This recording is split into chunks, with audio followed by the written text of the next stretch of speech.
L'homme qui a créé le royaume intérieur. Chapitre 1. L'enfant des collines du Temple. Il était né parmi les collines battues par le vent, dans un pays où la terre garde sous la pierre la mémoire de ce qui doit advenir. On l'avait confié au troupeau, comme on dépose la première pierre dans un sol invisible, avant la construction d'un temple. Il gardait les brebis au crépuscule, assis sur une dalle plate qui deviendrait, un jour, dans ses souvenirs, la première pierre intérieure du royaume qu'il ne voyait pas encore. Et déjà, un souffle passait entre ses côtes, un appel montait dans sa poitrine, une présence respirait derrière ses pensées. Il n'était pas encore roi. Il était la fondation. Chapitre 2. Le jour où la voix désigna la pierre. Un jour, un vieil homme arriva, avec le feu ancien des prophètes dans le regard. Ce n'était pas un soldat, ni un noble, ni un scribe du temple. C'était un voyant, un homme capable de lire le sanctuaire invisible enfoui dans l'enfant. Il versa sur sa tête une huile qui sentait la forêt et la lumière, comme si on consacrait la première pierre d'un temple à venir. Il dit : « Dieu ne cherche pas un roi, Dieu cherche un sanctuaire. Tu seras ce sanctuaire. » L'enfant ne comprit pas, mais en lui, une porte s'ouvrit. Chapitre 3. Le géant et la première salle du temple. Les années passèrent, et l'adolescent se retrouva devant un géant. Le peuple tremblait, les soldats reculaient, le roi hésitait. Lui avança, les mains vides, le cœur plein, comme on avance dans la première salle d'un temple encore noir. Il dit : « Tu viens vers moi avec l'épée, moi je viens vers toi avec ce qui m'habite. » Il lança une pierre, non pas avec sa main, mais avec la force de son sanctuaire intérieur. Et le géant tomba. Ce jour-là, le peuple vit un guerrier. Dieu vit un temple en construction. Chapitre 4. Le roi sans couronne et les murs du temple. Il entra au service du roi Saül. Il jouait de la harpe pour apaiser les ombres qui palpitaient autour du trône. Mais l'ombre humaine ne supporte pas la présence d'un temple en train de naître. La jalousie de Saül devint une muraille noire. Les murmures devinrent des pierres lancées. Les regards devinrent des lames. Alors, une nuit, il sut qu'il devait fuir. Non pour sauver sa vie, mais pour préserver ce sanctuaire intérieur que l'autre voulait détruire sans le comprendre. Ainsi commença la grande marche dans le désert de la fondation. Chapitre 5. La nuit des chambres sans nom, il marcha dans des vallées sans lumière, dans des forêts sans lune, dans des grottes où l'on sent l'eau, la terre et la peur.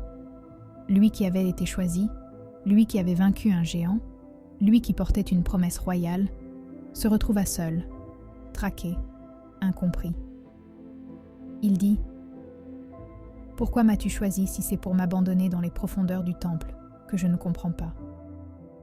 Et aucune voix ne répondit, car la nuit entière était la réponse. Chapitre 6. La grotte et le Saint des Saints. Un jour, il tomba d'épuisement dans une grotte sombre. Alors, dans cette obscurité totale, il comprit ce que tout roi extérieur doit vivre. Pour créer le royaume intérieur, il faut d'abord renoncer à tous les royaumes extérieurs. Il abandonna l'idée d'un trône, la fierté d'une mission, le désir d'être reconnu, la colère contre Saül, la peur d'être détrôné, comme on vit d'une salle avant d'ériger le sanctuaire. Il pleura, non comme un guerrier, mais comme un homme qui dépose sa couronne devant Dieu. Et dans cette grotte, il découvrit ce que nul temple de pierre n'avait encore montré. Le Saint des Saints était en lui. Chapitre 7. Le roi endormi et le voile du sanctuaire. Un jour, Saül entra dans la même grotte sans savoir qu'il se trouvait au cœur du sanctuaire de l'autre. Il aurait pu le tuer. Il aurait pu reprendre le trône. Il aurait pu devenir roi comme les hommes deviennent rois. Mais il vit Saül endormi, fragile, simple humain. Et il comprit. On ne bâtit pas un temple avec le sang d'un autre. On bâtit un temple avec la lumière de sa propre vie. Il ne frappa pas. Cette nuit-là, il ne prit pas le royaume extérieur. Il prit la souveraineté intérieure, et le voile du temple intérieur se déchira pour la première fois. Chapitre 8. Le trône de pierre et le royaume de chair. Saül tomba dans une bataille perdue. Le peuple vint chercher David. Ils le supplièrent de régner. Mais lui savait que le trône n'était plus son maître. Il n'était qu'une pierre extérieure au service du temple intérieur. Un roi peut être renversé. Un temple, jamais. Il accepta la couronne non par ambition, mais pour protéger ce qu'il avait construit dans l'invisible. Chapitre 9. Le roi des deux royaumes. Les années passèrent. Il fut un roi humain, parfois juste, parfois faible, parfois lumineux, parfois sombre. Mais lorsque les tempêtes revenaient, il retournait dans le sanctuaire secret dont la grotte avait été la matrice. Le silence, le souffle, la nuit, le cœur.